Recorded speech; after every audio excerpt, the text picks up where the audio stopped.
দুই কন্যা সন্তানকে জলে ডুবিয়ে খুনের অভিযোগ উঠল মায়ের বিরুদ্ধে। ঘটনাটি ঘটেছে মালদার চাঁচল থানার অনুপনগর গ্রামে। এই ঘটনায় তীব্র উত্তেজনা ছড়িয়েছে ওই এলাকায়। ঘটনাস্থলে রয়েছে বিশাল পুলিশ বাহিনী।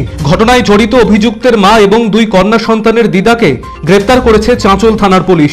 গোটা ঘটনার তদন্তে নেমেছে পুলিশ। প্রধানমন্ত্রী আবাস যোজনা প্রকল্পের ঘর পাইয়ে দেওয়ার ক্ষেত্রে কাটমানি নেওয়ার অভিযোগ উঠল বিজেপির পঞ্চায়েত সদস্যের বিরুদ্ধে।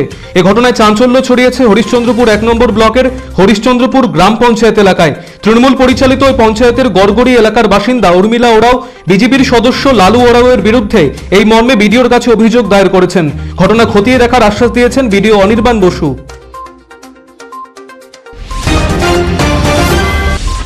পশ্চিমবঙ্গ রাজ্য সনাতন ব্রাহ্মণ ট্রাস্টের উদ্যোগে ব্রাহ্মণ সম্মেলন অনুষ্ঠিত হলো কালিয়াগঞ্জে। রবিবার কালিয়াগঞ্জের উত্তর চিরাইলপাড়া একটি ভবনে এই সম্মেলনের আয়োজন করা হয়। বিভিন্ন প্রান্ত থেকে সম্মেলনে যোগ দেন সংগঠনের সদস্যরা। সম্মেলনে বিভিন্ন দাবি দাওয়া এবং সমস্যা নিয়ে আলোচনা করার পাশাপাশি সংগঠন মজবুত করার বিষয়েও আলোকপাত করেন সংগঠন নেতৃত্বরা। এদিনের কর্মসূচিতে উপস্থিত ছিলেন বিধায়ক তপন দেব সিংহ, জেলা পরিষদের কো-মেন্টর অসীম ঘোষ সহ অন্যান্যরা। ইসলামপুরের বিপ্লবী সংঘের ব্যবস্থাপনায় স্থানীয় ক্লাব প্রাঙ্গণে একটি শীতবস্ত্র বিলি অনুষ্ঠানের আয়োজন করা হলো রবিবার। এই অনুষ্ঠানের প্রধান অতিথি হিসেবে উপস্থিত ছিলেন ইসলামপুর পৌরসভার পৌর প্রশাসক তথা জেলা তৃণমূল কংগ্রেসের সভাপতি কানাইয়ালাল আগরওয়াল সহ অন্যান্যরা।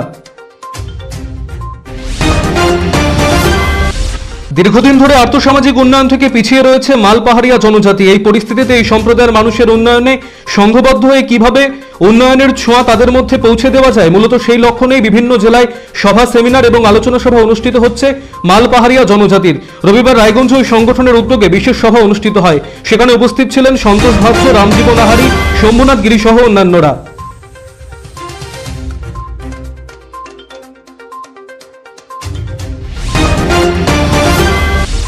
গাজলের শ্যামসুখী বালিকা শিক্ষা নিকেতনের 53তম প্রতিষ্ঠা দিবস পালিত হল রবিবার।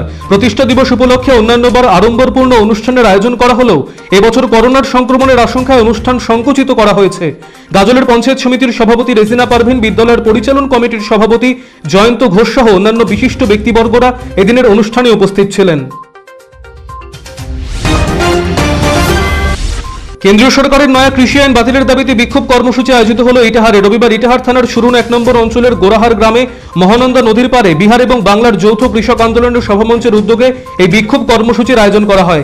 এদিনের কর্মসূচিতে ইটাহারের বিধায়ক কমলাচার্য, বিহারের কাটিয়ার জেলার জাতীয় কংগ্রেসের ভাইস চেয়ারম্যান মোহাম্মদ জহরুল ইসলাম সহ অন্যান্য বিশিষ্ট ব্যক্তিরা উপস্থিত ছিলেন। বিশ্ব উষ্ণায়ন এবং অবৈজ্ঞানিক পদ্ধতিতে ক্রমবর্ধমান বৃক্ষচ্ছেদনের ফলে বিপন্ন হয়ে উঠছে পরিবেশ। ক্রমশ জঙ্গলের পরিমাণ কমে যাওয়ায় অস্তিত্ব সংকটে বন্য প্রাণীরও। এই পরিস্থিতিতে সাধারণ মানুষকে সচেতন করতে সাইকেলে চেপে কলকাতা থেকে আসাম পর্যন্ত যাত্রা শুরু করেছেন একদল পরিবেশ প্রেমী।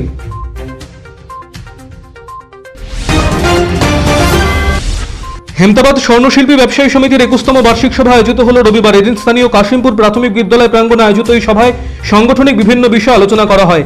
চেম্বার অব কমার্সের পক্ষে সুপ্রিয় সাহা, হেমতাবাদ ব্যবসায়ী সমিতির সম্পাদক তরুণ কুণ্ডু, সংগঠনের সভাপতি সুবল চন্দ্র কর্মকার সহ অন্যান্যরা এদিনের কর্মসূচিতে উপস্থিত ছিলেন।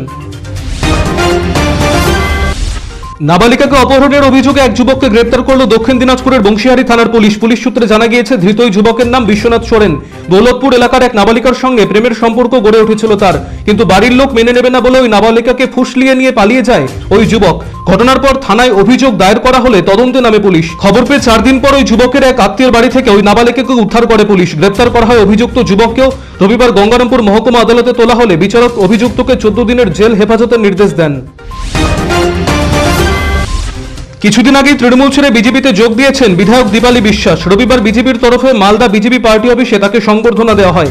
এরপর সেখান থেকে বাইক র্যালি করে গাজলে আসেন এবং গাজলের কদুবাড়ি এলাকায় অবস্থিত বিজেপির পার্টি অফিসেও তাকে সংবর্ধনা দেওয়া হয়।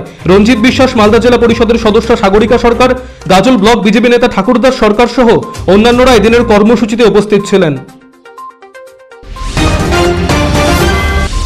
প্রশাসনিক নিরাপত্তার স্বার্থে ডালখোলা থানা এলাকাকে পুলিশ মহকুমা স্তরে উন্নীত করে রাজ্য সরকার।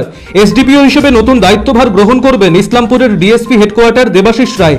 রবিবার ডালখোলা তিস্তাপল্লীতে মহকুমা পুলিশ আধিকারিকের করণ পরিদর্শনে আসেন ইসলামপুর পুলিশ জেলার পুলিশ সুপার সচিন মক্কর।